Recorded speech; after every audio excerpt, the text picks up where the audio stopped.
Perhaps the doctor was right. Nothing moved this evening. Even the shadows behaved for once. A slow breath escaped me and the tension in my shoulders melted slightly. I toyed with the medicine bottle in my hand. A centipede. 10 milligrams. The boring white pills stared at me with disinterest. Across the room, Dr. Yuk smiled. Something about it made my stomach twist. "Funny thing, our minds," she said. "Efficient, really. Flags patterns before they even happen." Her voice was cold, clinical. There will always be a part of you that questions what's real. That's expected and manageable with therapy. I frowned. It's expected to need pills just to see reality? Half a question, half an accusation. I didn't expect a real answer. She didn't give one either. She only stared. I hated that.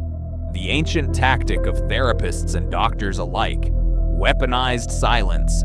Silence to draw you out of your shell, hoping you would keep talking to avoid the awkwardness of silence. I knew what she was trying, and I still fell for it. Of course I did. "Fine," I muttered. "No shadows here, no twisted movements, nothing unreal. But what about at home? Outside this controlled environment?" A ghost of a smirk flickered over her lips. "Are you concerned about returning home?" "No." "Yes." "Do you still think something is waiting there?" "No, I brought it with me." "No, home is fine." "Mr. Brand, your hallucinations stem from trauma. We can only help if you engage. And in your 2 months here, you've given us very little to work with." I laughed. "Are you firing me as a patient?" Silence. Confirming silence. "You tend to see negatives, Mr. Brand. What you call fired, others might call released, or perhaps even cured." "Cured?" The word snapped out harder than intended. "Because you gave me these meds and I didn't have hallucinations for a week?" My ironic air quotes trembled with rage. "I've treated dozens of patients like you," she said. "People who see shadows move, or see deceased loved ones. All of them found control through therapy, not only medication. If you refuse to engage with the therapy provided here, we must let you go." Of course this was happening. For weeks, I had expected this conversation, maybe even hoped for it.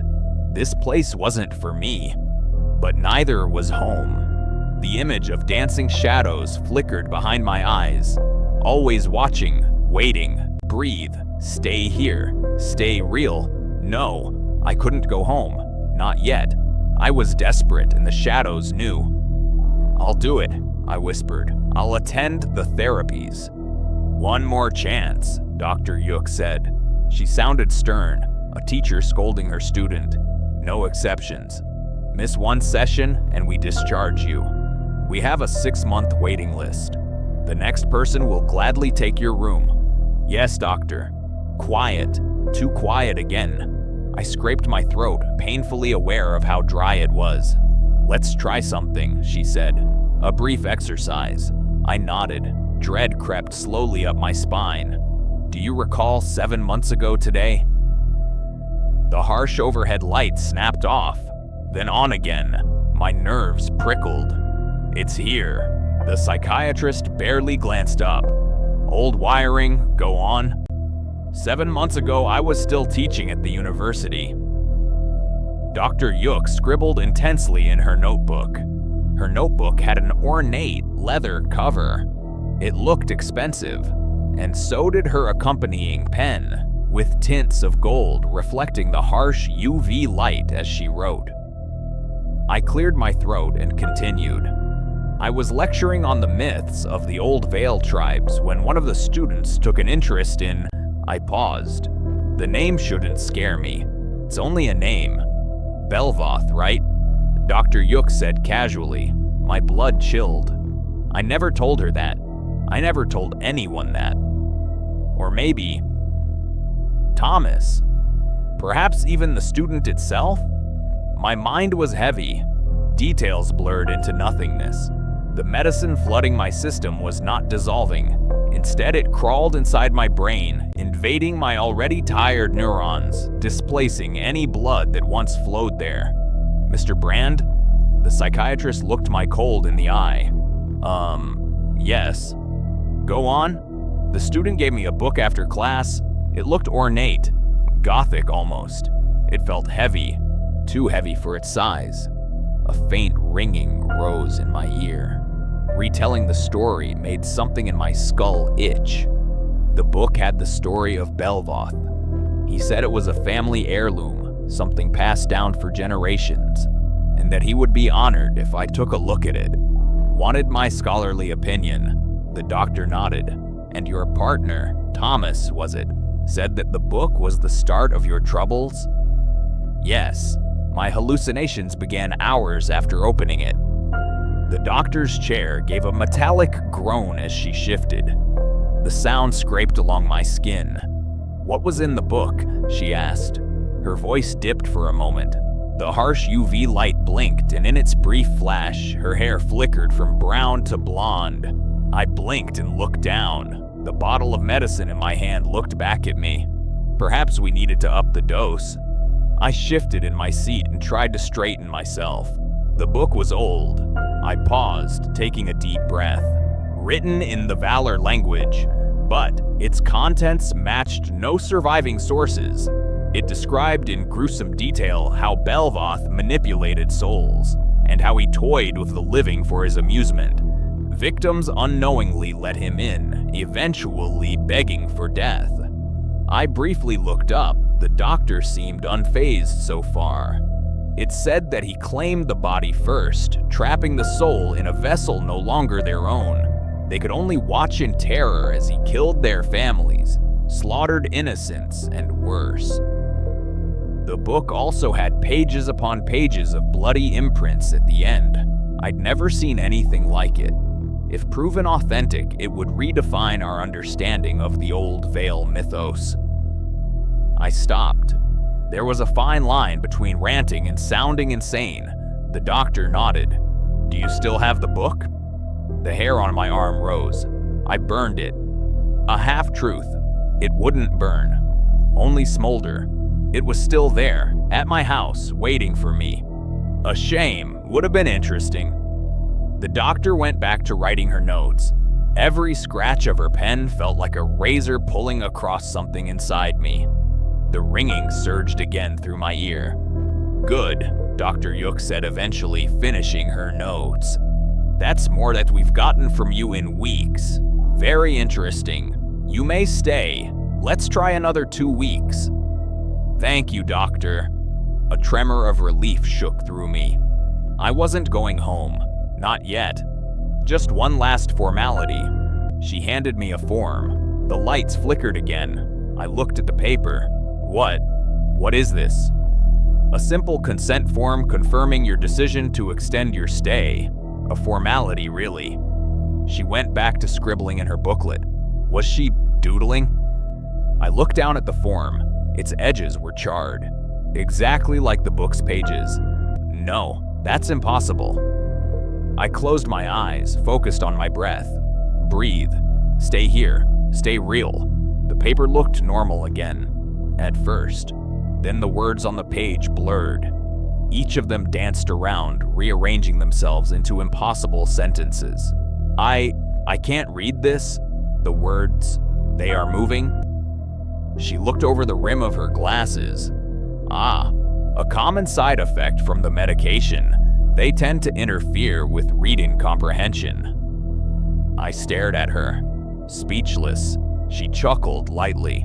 Modern medicine is anything but flawless. The good news, common side effects usually fade after the first month. Common, I repeated in a soft voice. This is a common side effect? Yes, there is a long list of possible ones. Patients fixate on side effects if we tell them, and sometimes their minds manifest them. You think we are that malleable? The doctor laughed again. It was a light, chiming sound. It annoyed me almost as much as the ringing in my ear. Oh, Mr. Brand, you have no idea. The human mind is capable of so many amazing things. She tapped her finger on the paper. Just sign here. A neat little square looked at me like a hungry mouth. I lifted the pen. A sharp sting bit my finger. The pen clattered to the floor. Its tip flashed a crimson droplet. What? I brought my finger to my lips. Metallic warmth flooded my tongue. My pulse pounded hard in my throat. Dr. Yuk stood up and handed me a tissue. Oh dear, you okay? My pen misbehaves sometimes. Her voice warped, jumping octaves like a needle scratching across a broken record. Hard to keep this up, she whispered, barely audible. But something else was off besides her voice. Her posture. She stood. Wrong. Unnatural. A theoretical imitation of a human, but with something essential missing. You smell different from that day. Her voice pitched down again, swirling between octaves. I swallowed, my throat dry. What? Day? Something in your essence that has changed. The doctor sniffed loudly. The sound was not entirely human. Fear, perhaps? Yes. I can taste the sweetness of it. Before I could move, she leaned in and licked my arm. I jerked back, adrenaline rushing through me. I looked at the doctor's eyes, really focused on her face this time. Her eyes shifted color. Her face shifted, and then he stood there. The student, the boy with the book, smiling far too wide. His eyes held an emerald stare. He took my bleeding hand and pressed it to the form. He laughed, an animal sound scraping out of a human throat. He leaned in close. I could feel his cold breath on my ear. This was fun. The lights died. Darkness swallowed him. It swallowed the student, the doctor, and the room. A shrill ringing slashed through my head. I tried to cover my ears, but my limbs were stone. Hello, I cried out. Everything felt weightless and heavy at once. No one, nothing responded. I shut my eyes, wishing it would all stop. Breathe. Stay here. Stay real. Breathe. Stay here. Stay real. Breathe. Stay here. Stay. And then it did stop. Silence. Darkness. And then the sound of a lock rattling.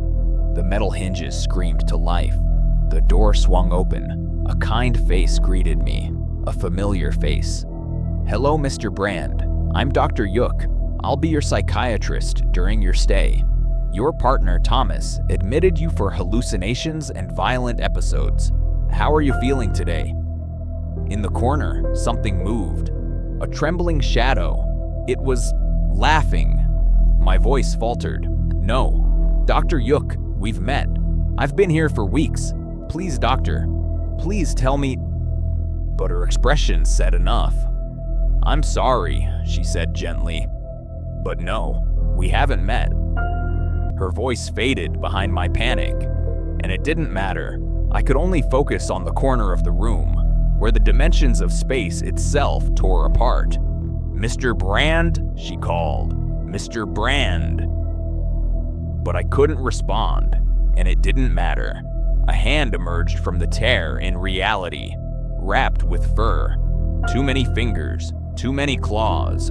Blood was dripping from it. It was holding something. A piece of parchment. It unfurled slowly, and there it was.